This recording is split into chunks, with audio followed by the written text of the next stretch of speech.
So এই ভিডিওতে হচ্ছে আমরা হিরো সেকশনটা ডিজাইন করব। তো হিরো সেকশনে যাওয়ার আগে আমরা একটা কাজ করে নিব, সেটা হচ্ছে বডি টাইপোগ্রাফিতে এসে এই ফন্টটা হচ্ছে চেঞ্জ করে নিব, কারণ আমরা হচ্ছে মোস্টলি ফ্রেডোকা এটা ইউজ করব।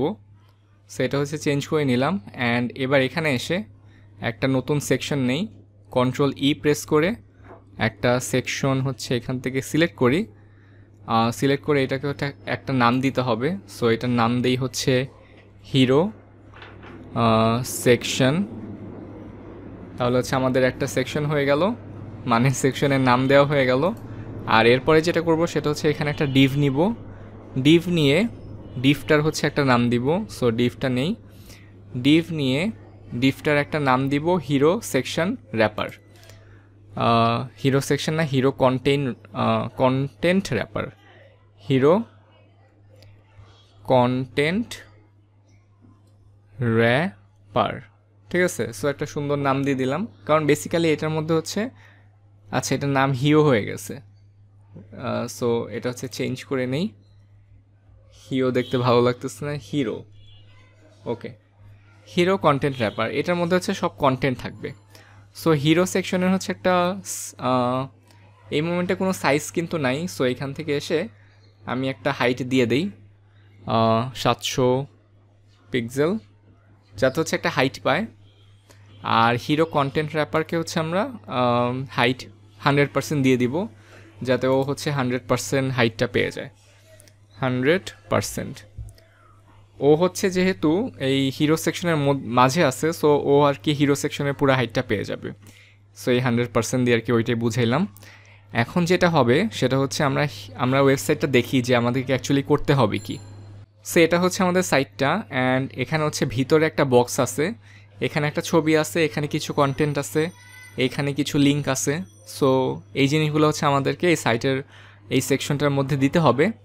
তো আমরা যে কন্টেন্টটা নিছি, মানে যে র্যাপারটা নিছি, ওইটাকে হচ্ছে ফার্স্ট একটা ব্যাকগ্রাউন্ড কালার দিয়ে আসি, সেটা হচ্ছে হিরো কন্টেন্ট র্যাপার। অ্যান্ড এখানে এসে নিচে যে ব্যাকগ্রাউন্ড অপশনটা আছে, এখান থেকে এসে এই প্লাস আইকনে চুজ করে আমরা অলরেডি একটা যে কালার সেভ করে রাখছিলাম সেটা হচ্ছে নিয়ে এটা দিয়ে দিলাম, তাহলে কালারটা হয়ে গেল। কিন্তু এই জিনিসটা কিন্তু একটু ভিতরের দিকে থাকবে, মানে এই সাইডে একটু, আমি এই ছবিটা দেখাই, এই সাইডে একটু স্পেসিং আছে, এখানে একটু স্পেসিং আছে, এখানে একটু স্পেসিং আছে। সো আমরা হচ্ছে এই জিনিসটাকে একটু ভিতরের দিকে পুশ করে দিব। সো এটা যেটা করতে পারি সেটা হচ্ছে প্রত্যেক সাইডে হচ্ছে আমরা একটু মার্জিন দিয়ে দিতে পারি।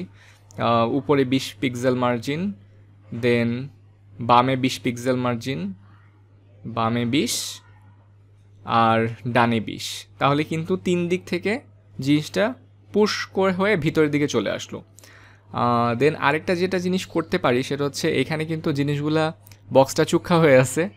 সো এখানে কিন্তু ডিজাইনের মধ্যে এটা একটু সুন্দর রাউন্ড শেপ হয়ে আছে। সেটা আমরা করতে পারি হচ্ছে বর্ডার রেডিয়াস দিয়ে।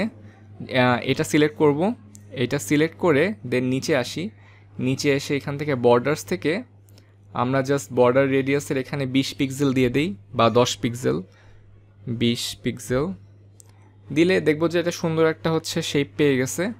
অ্যান্ড মোটামুটি কিন্তু হইতেছে দেখতে এখন অলমোস্ট একই রকম। ঠিক আছে, এখন এই যে সুন্দর একটা রাউন্ড শেপ পেয়ে গেছে। অ্যান্ড এখানে হচ্ছে আমরা একটা ইমেজ অ্যাড করে দিব, সেটা হচ্ছে ব্যাকগ্রাউন্ড ইমেজ হিসেবে থাকবে।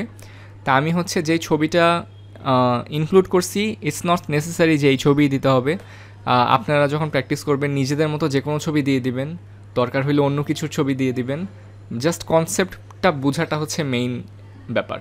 তা আমি এখানে ব্যাকগ্রাউন্ডের এখানে ইমেজ অ্যান্ড গ্রেডিয়েন্ট একটা অপশন আছে, ওইটাতে ক্লিক করলাম, চুজ ইমেজে ক্লিক করলাম। দেন এখানে হচ্ছে আমি এই ছবিটা অলরেডি অ্যাড করে রাখছি এই যে এখানে। তা আমি হচ্ছে এটা ক্লিক করলাম, এটা চলে আসলো, কিন্তু ছবিটা হচ্ছে বিশাল বড় হয়ে গেছে। সো আমি হচ্ছে এখানে এখানে কিন্তু কোনো টাইল নাই, তাও আমি এটা সিলেক্ট করে রাখি যে যাতে কখনো টাইল না হয়। দেন এখানে যেটা করতে পারি সেটা হচ্ছে যদি মাঝখানে দিই, আমাদের ইমেজটা কিন্তু সাইডে ডান দিকে নিচের দিকে। তো আমরা হচ্ছে মাঝখানে দিলে লাভ নেই, আমাদেরকে এই কোণার এইটা দিতে হবে যাতে হচ্ছে ডান দিকে নিচের দিকে থাকে। এবং হাইটটা একটু কমাই দিতে হবে, তাইলে হচ্ছে অটোমেটিক বসে যাবে।